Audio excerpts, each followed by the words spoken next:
Tu es un fraudeur, tu es une fraudeuse.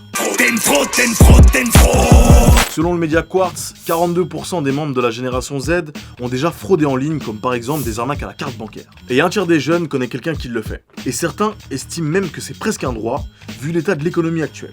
Allez, générique.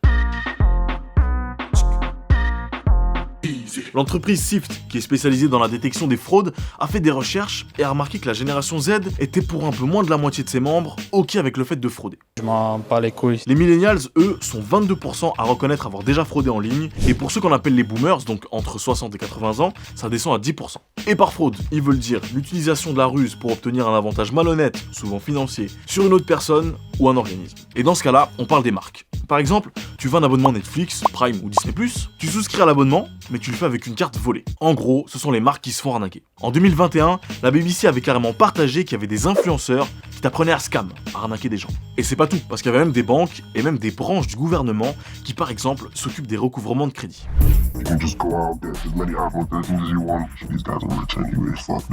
Le CEO de l'entreprise spécialisée dans la détection de fraude, Chris Nagel, nous dit que les chiffres peuvent paraître incroyables, mais si on regarde de plus près, ils en disent long sur l'état de l'économie actuelle et sur la façon dont la Gen Z la voit. Et les experts parlent du triangle de la fraude. C'est l'idée que les gens sont plus susceptibles de frauder s'ils ont 1. Une motivation, 2. Une justification, et 3. Une occasion. C'est ça le triangle en fait.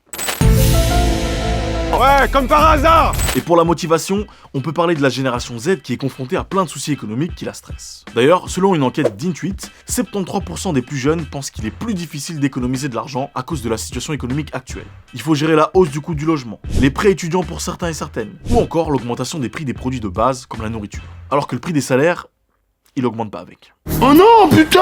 En Belgique par exemple, le nombre d'étudiants obligés de travailler pendant leurs études a augmenté de 40% en 10 ans. Ça peut expliquer leur stress financier. Alors, toujours selon Chris Nagel, c'est notamment pour ça qu'on cherche des moyens d'économiser de l'argent à tout prix. Et même si j'ai été à l'extrême avec les influenceurs scammers, la plupart du temps, c'est inoffensif. Ça utilise des coupons, ça achète des marques moins chères que les marques tendance du moment, ou ça achète en seconde main par exemple. D'ailleurs, la Gen Z est la génération la plus susceptible d'acheter d'occasion en ligne, avec 42% ayant acheté un article de revente l'an dernier. Mais dans des cas plus extrêmes, certains ou certaines peuvent utiliser des cartes de crédit volées, ou même des rétrofacturations. Ça consiste à effectuer un achat, et puis dire que l'achat n'a pas été autorisé, ou que tu as été victime d'un vol d'identité. Je te dis juste ce que c'est, hein. Va pas dire que c'est Pierre Lux qui t'a incité à devenir un arnaqueur du dimanche. Dans ces cas plus extrêmes, certains et certaines justifient leurs actes en se disant que c'est nécessaire ou compréhensible vu la situation économique et ils voient ça souvent comme une solution temporaire ou même encore une zone grise morale sans grande conséquence pour qui que ce soit. Je vais pas te demander si t'as déjà fait des fraudes, on n'est pas au commissariat, mais est-ce que tu comprends que certaines personnes le fassent? Et pour toi, jusqu'à quel point c'est acceptable? Partage-moi ton point de vue dans les commentaires, respect, bienveillance, tu connais, et surtout, n'oublie pas que la beauté réside dans l'œil de celui qui regarde. À la prochaine.